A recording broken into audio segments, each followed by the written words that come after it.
And we're back. Welcome to another episode of the Barber's Brief with your two dynamic hosts, Mark and V. I wasn't so dynamic last night at I hockey, don't Pete.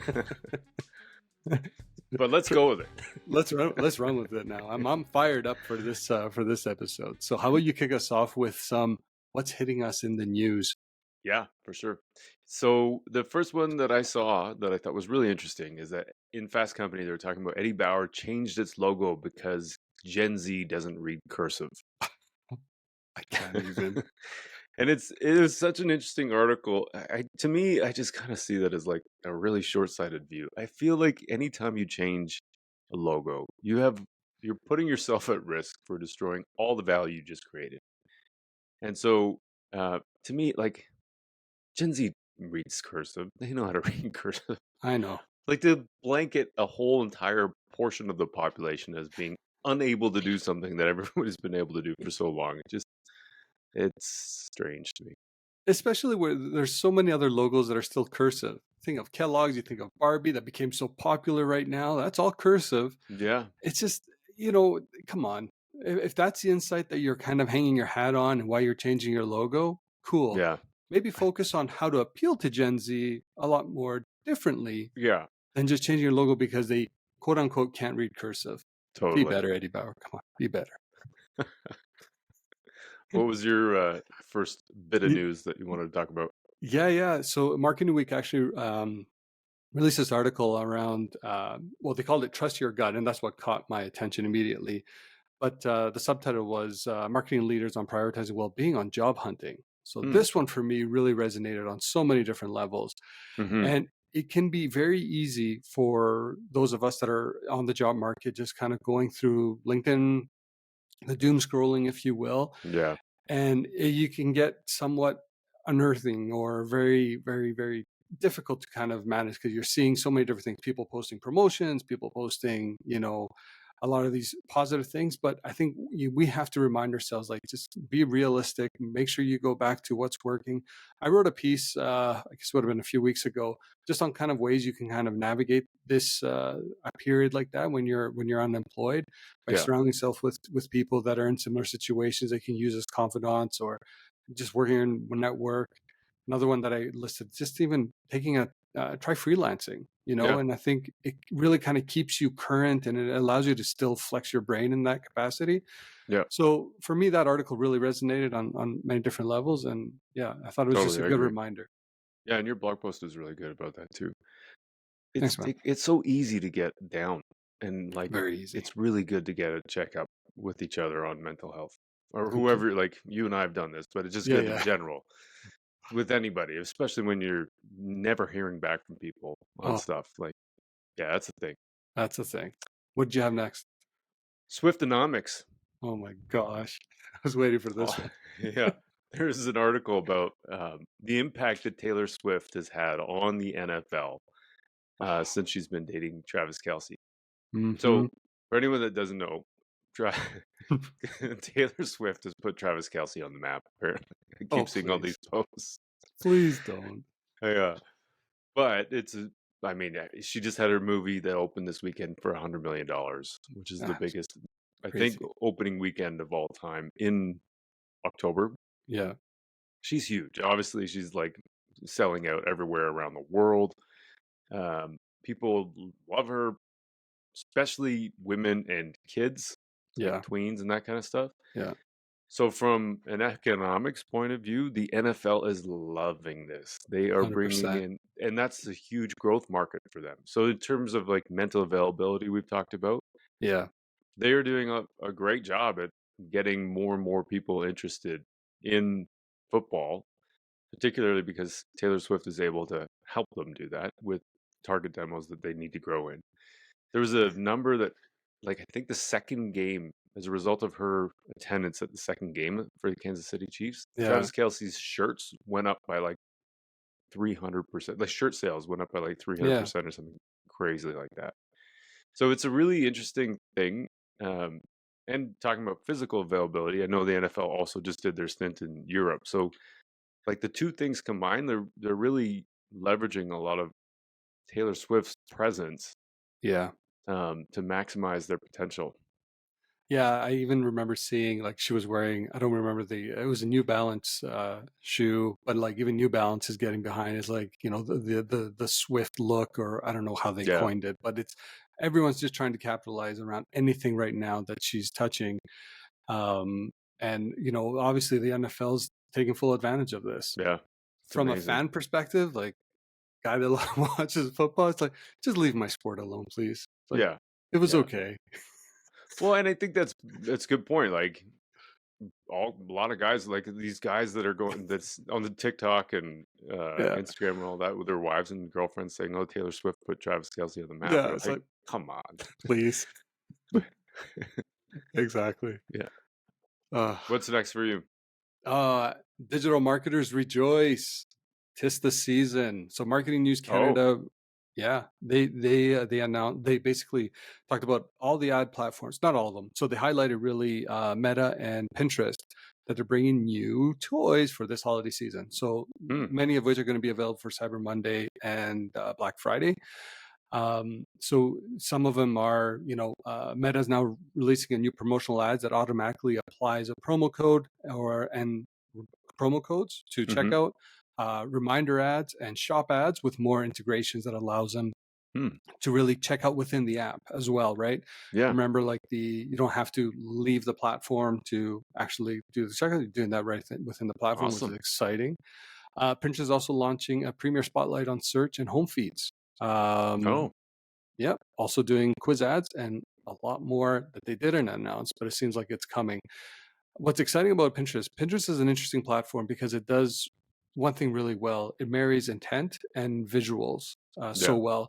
So seeing this like spotlight on search, I think is really important when going into this holiday season. So get yeah, excited, everyone. yeah. That's cool. Yeah, Pinterest is such an interesting channel. There's so Yeah, many opportunities with that one. agreed. What's next? Bank of Canada did a survey in Q3, and Hmm, they reported on some of those findings. So to me, this is interesting because everybody's talking about inflation. In general, they did a sort of pulse check on the Canadian population. So no surprise here, but Canadians are less likely to plan major purchases. sure. Um, Workers see the labor market as generally healthy but cooling off, and the expectations for wage growth are still pretty high. Hmm, There's things like daily shopping activities, like going to the grocery store and people seeing the price, the sticker shock, when you go through your checkout. hmm. So they're seeing inflation reinforced to them that way. So the theory of inflation is being actually uh, validated as they're going to have to pay for their groceries. Right. And so that's creating a huge idea on how they perceive inflation. Um, as a response, a lot of people are reducing their spending. And then it reminded me of Herman Simon's podcast that we did on Hmm, inflation.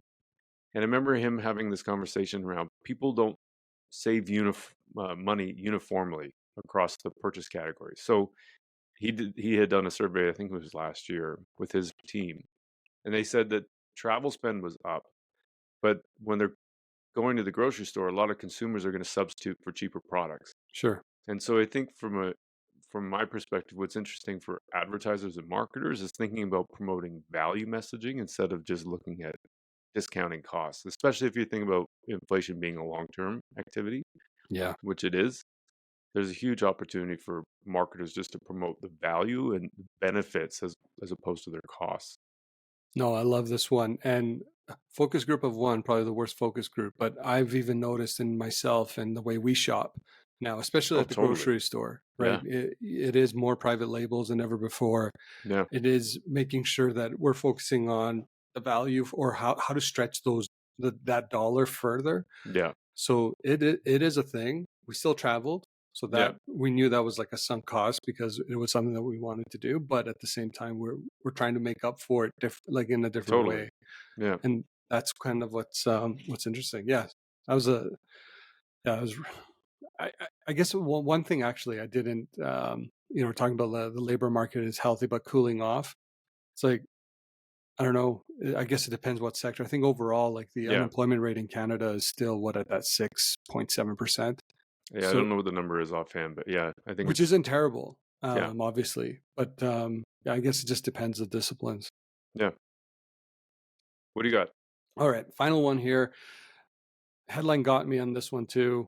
In marketing week, ads don't wear out, only marketers do. How Yeah. true is this? How Yeah. true is this? So they looked over 51,232, that's very specific, Yeah. ads, and they found only 14 had genuinely worn out.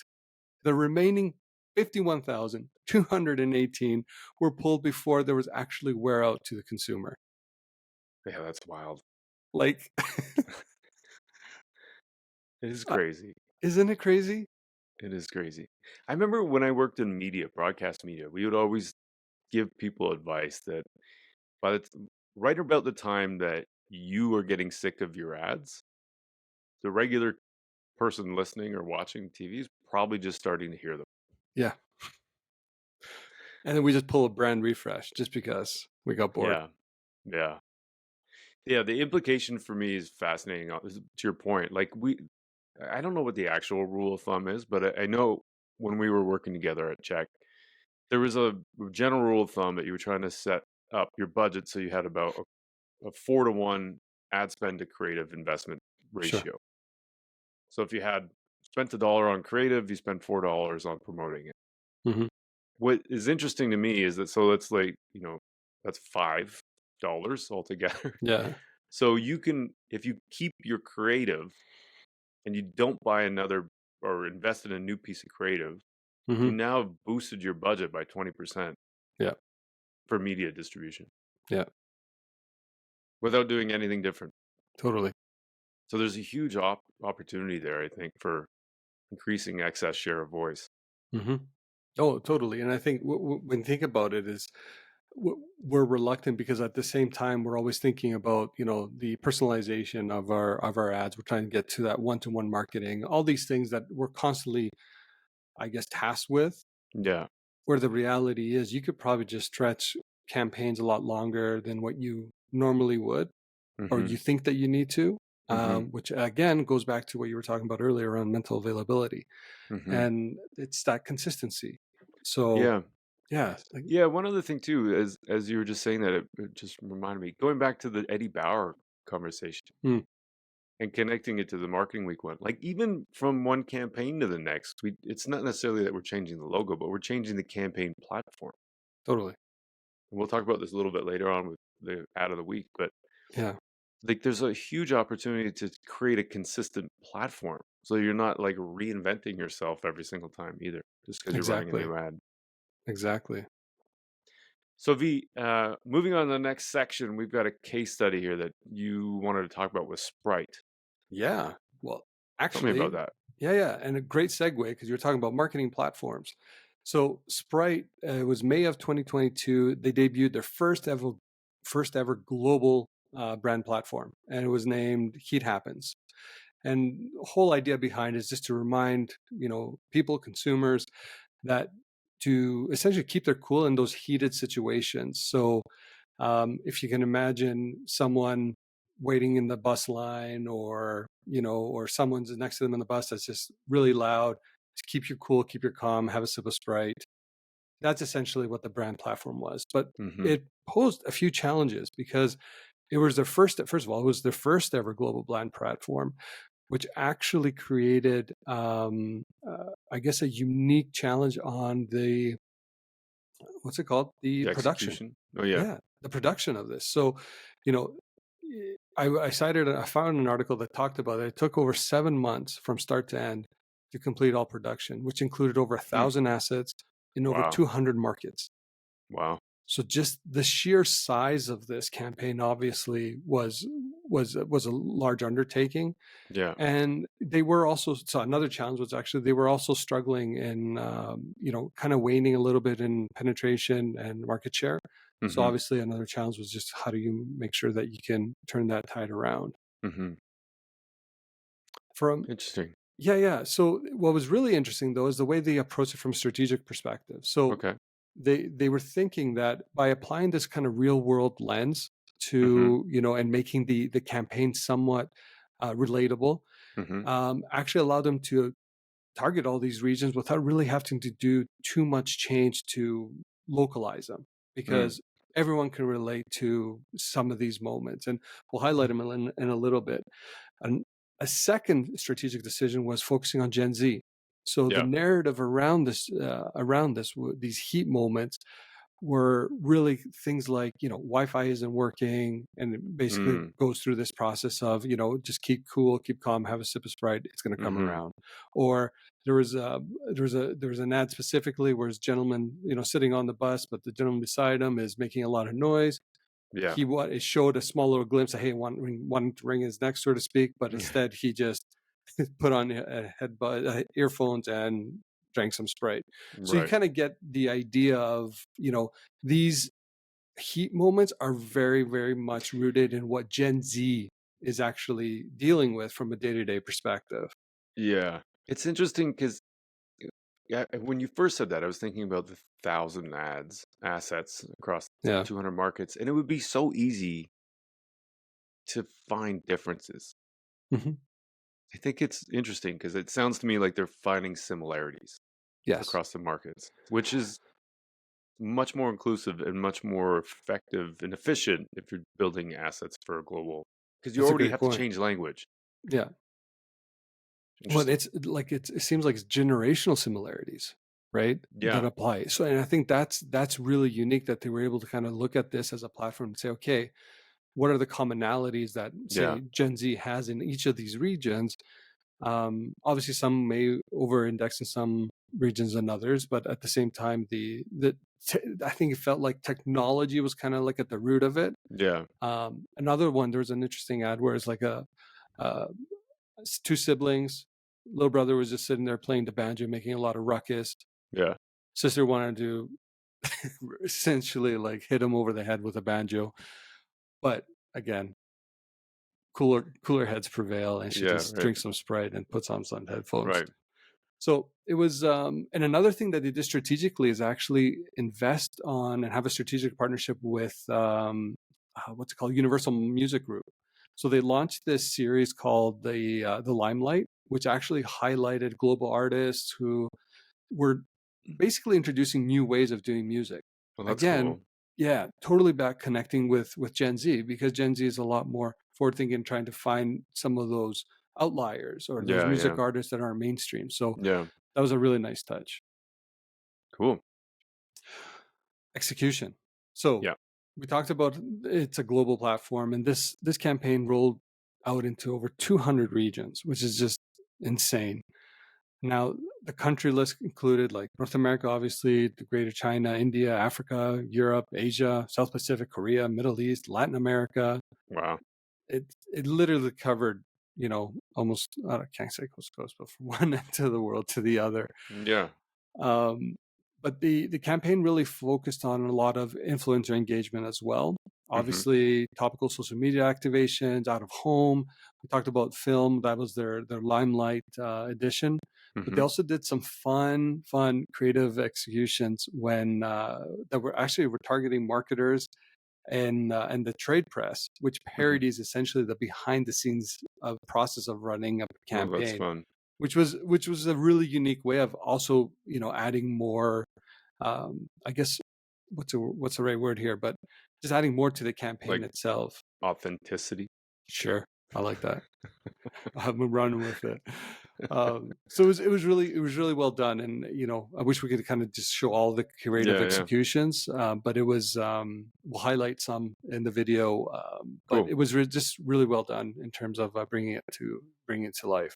So the big question: What what happened, happened? right? Well, a reported penetration points increased by 2.3%. In Q4, which traditionally was some of their, I guess, where they struggled mostly over the Mhm. over the last few years. Mhm. Their Limelight series generated over 444 million views, over 15.8 million shares. And the interesting stat here that I thought was interesting as well was the 8.8 million PR impressions. And obviously there are comments, and sometimes comments can be misleading because we talked to Yeah. Yeah. Roger about that as well, from the promise Yeah. to the customer. Yeah. The social Um, buzz was the worst yeah, indicator of actual performance, exactly. but So still, it's a thing that people measure. yeah. So obviously, it seemed to gain notoriety. Obviously, they were able to move the penetration points. So I think all in all, one would deem it a success. Yeah, that number, the penetration points, from what I can recall, it was something it equaled globally something like 32 million new Yes, users or users. drinkers, Yeah, yeah. consumers. It's not a bad number. Yeah, times whatever it is, Oh, $1.50 for that's probably not even close. Yeah, $1.50, maybe $2, $3 for a I used to bottle. be a huge fanboy of Sprite. I'm not gonna lie. Yeah, Loved it back in the day. But that was yeah. because of Grant Hill. But anyways, Okay. basketball. So, oh, it's like who's Grant? No, Mark. Yeah, I don't know. That's all right. All right. I'm the worst basketball player in the whole history of basketball. V. It's all good. Yeah, I blame it on my bad eyesight. I can't see. But you chase a puck? Well, it's different. All right. All right. Yeah. Awesome. I Okay. didn't say I'm good at hockey either. I just played. Awesome. All right. Moving into audience Q&A. I know you had one from Cynthia Hayes. Yeah. So there was a post about loyalty metrics that I had put up, and she had a question around loyalty metrics. And do they change for B2B products like a SaaS Hmm. product? And so, yeah, there's a really fascinating paper, and we'll link to that, from Byron Sharp and the Ehrenberg Bass Institute. And what they did is they looked at consumer behavior and loyalty metrics Mm-hmm. over a whole bunch of different categories. And they realized that in companies or in B2B, it's not necessarily even B2B, but there's two types of markets. There's one that's a repertoire market. So that would be like your consumer packaged goods, or even a company like Netflix Mm-hmm. is in that category of repertoire. Like I can have more than one subscription to a media streaming provider. Mm-hmm. But also, the repertoire markets also go to things like the biggest vacation destinations. So it's not Mm-hmm. just a packaged good. It it can be a streaming service or it can be a vacation spot. Sure. So in those places, the brands with the most like availability, physical and mental availability, Mm-hmm. have um, have a certain set of loyalty metrics, and your loyalty metrics are going to peak out around say 50% for the biggest brand in that category. And then as the Right. brands get smaller, the loyalty metrics also decline predictably in line with their market share. Hmm. So there's that side of it. But then there's a subscription market. And the subscription market, as I said, it's not that you have a subscription in Netflix. That Mm-hmm. doesn't make it a subscription because you can have more than one subscription. But it'd be more Right. like car insurance. You only need one insurance for your car. Yep. Or like in B2B, if you had an ERP in your company, you don't need more than one ERP or Yep. accounting software or Yep. whatever the thing is. Yep. So there's things like that where in those categories, your loyalty rate and your ability to measure loyalty is actually much, much higher and Hmm. more accurate because you know who your customers are. In a repertoire market, you may not know your customers at all. So Right. like actually measuring loyalty is a hard thing to do.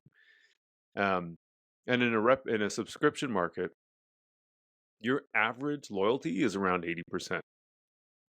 And in a lot of organizations, I've seen this before with our own customer databases, your loyalty rate can be like 95% plus or minus 2. Sure. And so loyalty as a measurement is actually not really that valuable in a Hmm. subscription market because you have such a high loyalty rate. Yep. It would be better to just track churn or defection and just make sure that it's not It's not high. excessive than anything else. And so that there are like two different categories, and Right. trying to make if you're a brand and trying to make it, trying to get to a point of say Mm-hmm. 60, 70, 80% loyalty rate, A is going to be really hard to measure, but B is not realistic because that's just not how consumers buy. They're polygamous in those kind of Yep. categories. And then the other hand is like if you're patting yourself on the back because you got a 80% loyalty rate or renewal rate in a subscription market, probably not that big of a deal because it's very average. Yeah. No, that's First of all, I have zero experience on the B2B side, so I'm going to side with everything that you said there. Okay. Can't really challenge anything, Yeah. but a lot of it is reminiscent of the conversations that we've had with various guests on the podcast too. Yeah.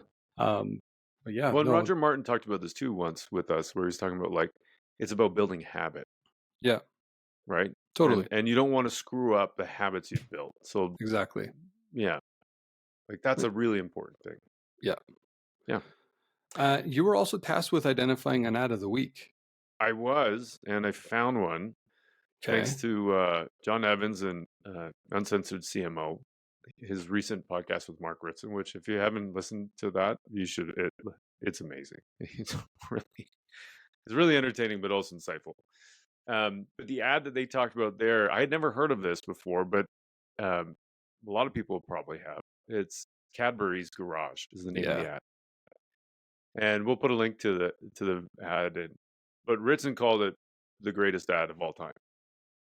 And it's a really interesting ad, and it's really emotional, and it's like it kind of tugs at the heartstrings, oh but yeah, but the Cadbury bar is like front and center.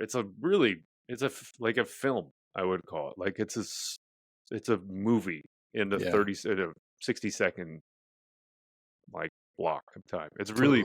It's really compelling.